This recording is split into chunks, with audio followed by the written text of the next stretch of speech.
Oman, oh man, you gotta see this. All right, so picture this. You're scrolling through your phone, right? Same old cat videos, same old political arguments that make you want to build a bunker.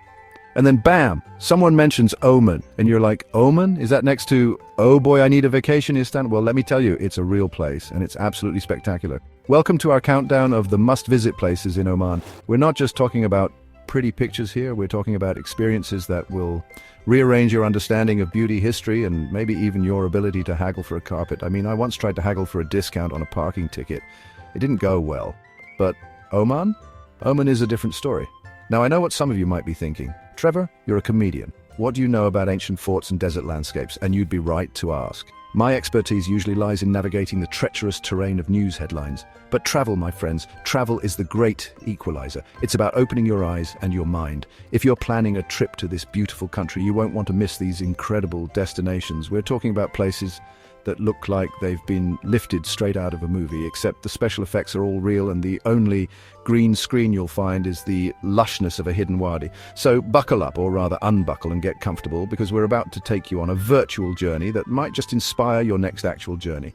We've done the hard work, looking at breathtaking photos, reading up on fascinating history, and imagining ourselves swimming in turquoise pools.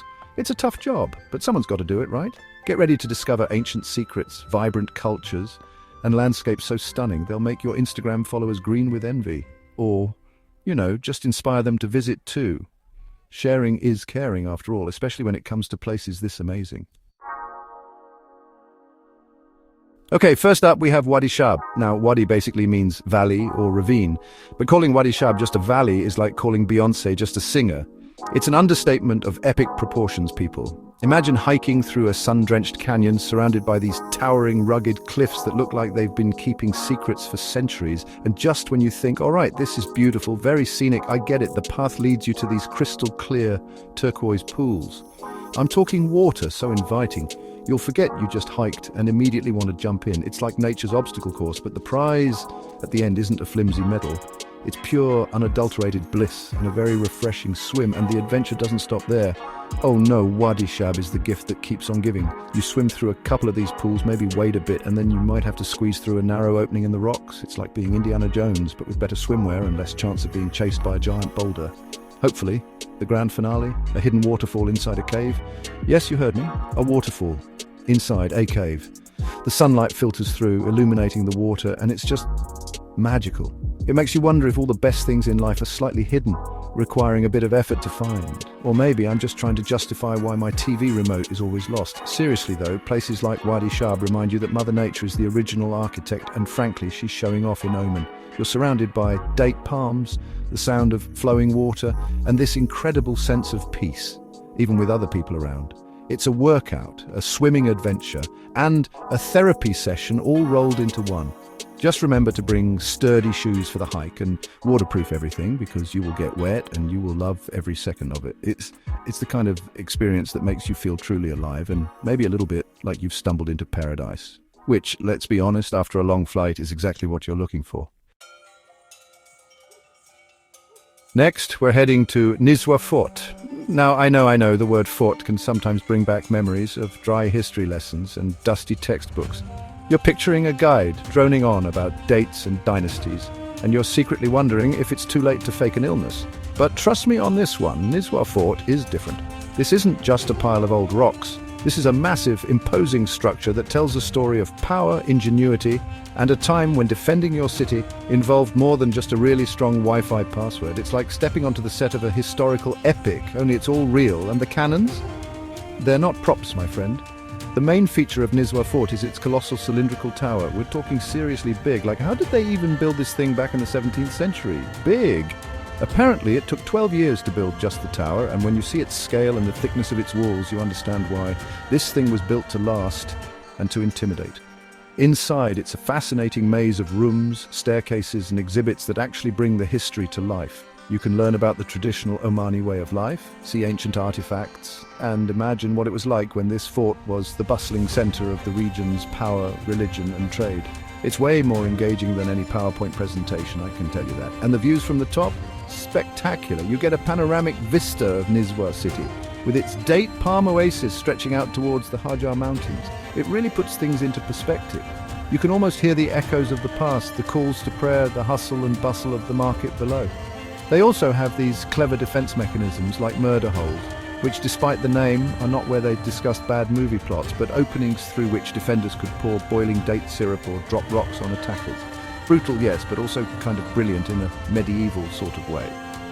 It's history you can touch and feel, and it's a powerful reminder of Oman's rich and complex past. All right, from ancient defenses to ancient commerce, let's dive into the vibrant chaos of Mutra Souk in Muscat. Now, a souk is a traditional Arab market, and Mutra Souk is one of the oldest in the Arab world. Forget your sterile, air-conditioned shopping malls with their predictable playlists. This is an experience for all your senses. The moment you step in, you're hit with this incredible mix of aromas, frankincense.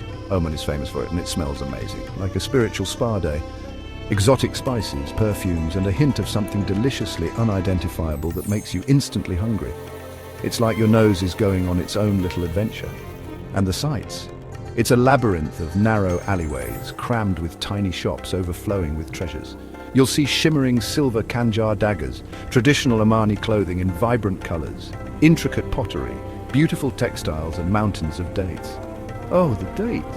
They have so many varieties. It's like the Baskin-Robbins of the date world. And then there's the jewelry, the antiques, the pashminas. It's an absolute feast for the eyes. You could spend hours just wandering around, getting delightfully lost, and discovering little nooks and crannies you didn't see before. It's the kind of place where you go in looking for a small souvenir and come out wondering how you're going to fit a life-sized brass camel into your carry-on. But the best part of Mutra Souk isn't just the stuff you can buy, it's the atmosphere. It's the friendly banter with the shopkeepers. Haggling is expected, and it's all part of the fun. Think of it as a friendly negotiation, not a battle to the death. The locals going about their daily shopping, the general buzz of activity. It feels authentic, alive, and a world away from your everyday routine. It's a place to practice your bargaining skills, pick up unique gifts, and just soak in the culture. My advice, go with an open mind, a bit of cash, and an empty bag. You'll need it. And maybe leave your credit card with a responsible friend if you have impulse control issues like I do with anything shiny. Now, if you thought Oman was all about history and bustling markets, prepare to have your mind expanded, because we're heading into the desert. Specifically the Wahiba Sands, or Sharqiya Sands, as it's also known. This isn't just any desert. This is the kind of desert you see in movies, with towering rolling dunes of golden red sand stretching as far as the eye can see. It's vast, it's awe-inspiring, and it makes you feel incredibly small in the grand scheme of things, which, honestly, can be a pretty good feeling sometimes. It's like nature's way of saying, hey, remember all those emails you haven't answered? Yeah, they don't matter out here. Experiencing the Wahiba Sands is more than just looking at pretty dunes. You can go dune bashing, which is essentially a roller coaster ride in a 4x4, driven by someone who clearly knows these sands better than their own backyard. It's exhilarating, a little terrifying, and will definitely get your adrenaline pumping. Or for a more traditional pace, you can try a camel ride. Now, I've ridden a camel. It's an experience. Let's just say it gives you a whole new appreciation for comfortable seating, but there's something undeniably romantic about swaying gently across the dunes as the sun begins to set, painting the sky in shades of orange, pink, and purple. It's pure magic. And then there's the silence. Once the engines are off and the day trippers have gone, the desert at night is something else. The silence is so profound, you can almost hear your own thoughts, which can be scary, I know, but also incredibly peaceful. And the stars, with no city lights to interfere, the night sky explodes with stars.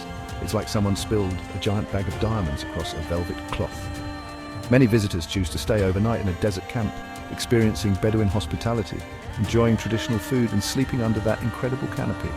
It's a chance to disconnect from the modern world and reconnect with something ancient and profound. Just watch out for sand in places you didn't know sand could go. It's the desert's little souvenir. Finally, we arrive at a place that is both a spiritual heart and an architectural marvel, the Sultan Qaboos Grand Mosque in Muscat. Now, I've seen some impressive buildings in my time, but this mosque, it's on another level. It's not just big, it's breathtakingly beautiful, a testament to incredible craftsmanship and devotion. From the moment you approach its gleaming white marble structure, vast courtyards and elegant minarets, you know you're in for something special. It's the kind of place that makes you stop, look up and just say, wow, which coincidentally is the name of our channel, so you know it fits. The sheer scale of the mosque is astounding. The main prayer hall can accommodate over 6,500 worshippers, and the entire complex can hold over 20,000. But it's the details that truly capture your imagination. Inside the men's prayer hall, you'll find the world's second largest hand-loomed Iranian carpet. It took 600 women 4 years to weave this masterpiece, and it's so intricate you could spend an hour just studying its patterns. And then there's the chandelier. Oh, the chandelier, it's massive, dripping with Swarovski crystals and 24-karat gold plating, and it's like a galaxy of light hanging from the ceiling. It's so grand you almost expect it to have its own theme music. But beyond the opulence and the incredible artistry, there's a profound sense of peace and serenity that pervades the Sultan Qaboos Grand Mosque. It's a place of worship, yes, but it's also open to visitors of all faiths, inviting them to appreciate its beauty and learn about Islamic culture in an atmosphere of respect and tranquility. The intricate geometric patterns, the flowing calligraphy, the beautiful gardens, every element is designed to inspire contemplation and awe. It's a truly remarkable achievement of modern Islamic architecture and a fitting end to our Omani adventure, showcasing the country's deep respect for tradition alongside its embrace of stunning artistry. Just remember to dress respectfully when you visit. It's a small gesture for the privilege of experiencing such a magnificent place. And there you have it, just a taste of the incredible wonders that Oman has to offer. From the refreshing pools of Wadi Shab to the historic heights of Nizwa Fort, the bustling lanes of Mutra Souk, the endless dunes of Wahiba Sands, and the awe-inspiring beauty of the Sultan Qaboos Grand Mosque. It's a country that truly has something for everyone, whether you're an adventurer, a history buff, a culture vulture, or just someone looking for a place that will take your breath away. Thanks for joining us on this journey through Oman. I feel like I've mentally packed my bags already, and probably overpacked knowing me. Oman is a place where tradition and modernity coexist beautifully, where the hospitality is as warm as the desert sun and where the landscapes are so diverse, you'll wonder if you visited multiple countries in one. It's a reminder that there's so much beauty in the world waiting to be discovered, often in places we least expect. So if Oman wasn't on your travel radar before, I hope it is now. Go explore, go be amazed, and go create some incredible memories. You might even find a new appreciation for dates. I'm serious, the date game there is strong. We hope this glimpse into Oman has inspired you. There's so much more to see and do, but these spots are a fantastic starting point for an unforgettable adventure. Don't forget to like, comment, and subscribe for more travel tips and guides. Let us know in the comments if you've been to Oman or if it's on your list. And if you do go, send us a postcard or, tag us in your amazing photos. It's the modern day postcard. Right, until next time, keep exploring.